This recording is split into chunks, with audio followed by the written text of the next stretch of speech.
From CBS News, this is The Early Show. Live from Fifth Avenue in New York City. Coming up, a problem that plagues a lot of marriages. The sex disappears from the relationship. So we're going to hear from one couple that is trying to rekindle the spark, and we're going to ask the experts why this happens more often than you might think. You know what story you're doing next? You've never been married, right? No, I've never been married. Would it surprise you if I told you that a lot of married couples have sexless marriages? They don't have sex. Julie, there is so much risk in me responding to your question right now. My job, our broadcasting license, our relationship. I'm just. You're not touching that one, well, no, so to speak? But not at all. All right. Well, coming up, we're going to meet one couple, and we're going to see what they did to save their marriage because they weren't having sex. We'll be right back.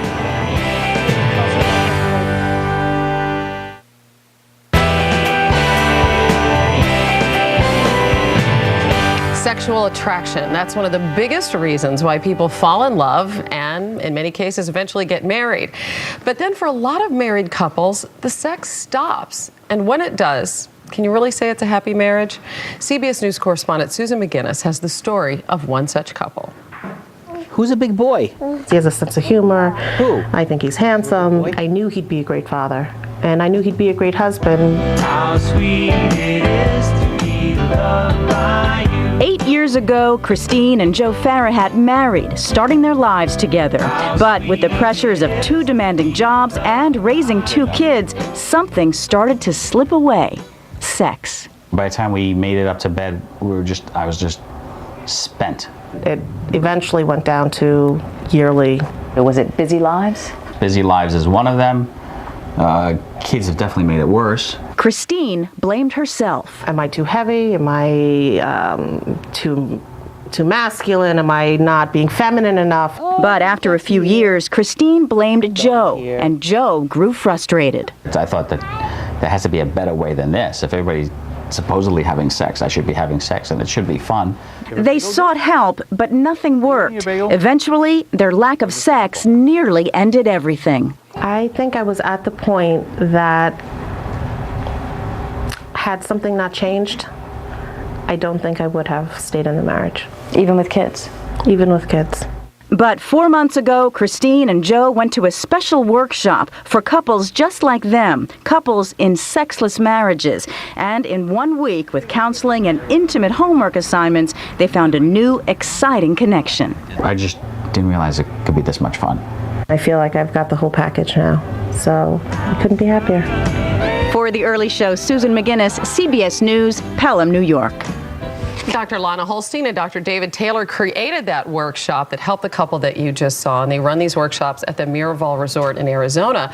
They have a book out called Your Long Erotic Weekend, and that enables you to do it on your own as well. And good morning to both of you. Good morning. Well, that really had a happy ending so far for this couple. They saved their marriage by having sex. But what is a sexless marriage? How do you define that? You know, a sexless marriage is defined as less than 10 times a year, intimate contact less than 10 times a year. But, you know, there's a lot of couples in that category if you define it like that. With little kids, right? What's the dynamic that happens? Is it just too many life stresses? Is that why sex goes by the wayside?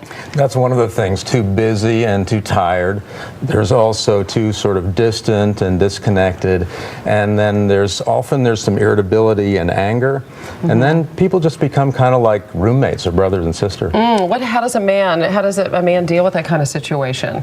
Well, it evolves over a period of time, but often there's some frustration and some anger, and then ultimately kind of withdrawal. It gets very neutral, and people can stay friends, but they just don't have that passion. And what about for women, because there's such an emotional connection? Absolutely. I think a lot of women think, well, it takes energy to have sex instead of it gives you energy to have sex. You know, there's a whole brain cascade of chemicals that actually...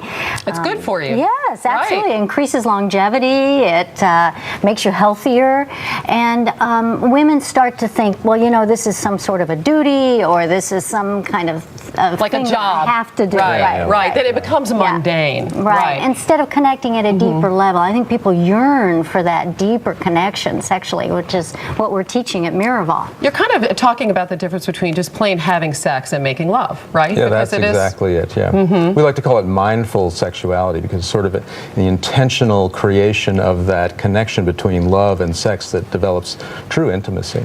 And how do you do that? How does a couple recapture the spark? Well, you know, one of the things they have to do is that they really have to get back into feeling the love. So often we try and tell couples not so much talking, more touching, more connection on a daily basis. We also give them homework while they're at the program that they do in the privacy of their own rooms, which is really pleasuring one another. And then we set them up with a contract. So when they leave, they have a 30-day plan that they're going to take home. So you have to really be committed, is what you tell people, to having a sex life. Yeah, at the workshop, you can have some great experiences that really open you up and kind of remind you of what it used to be like.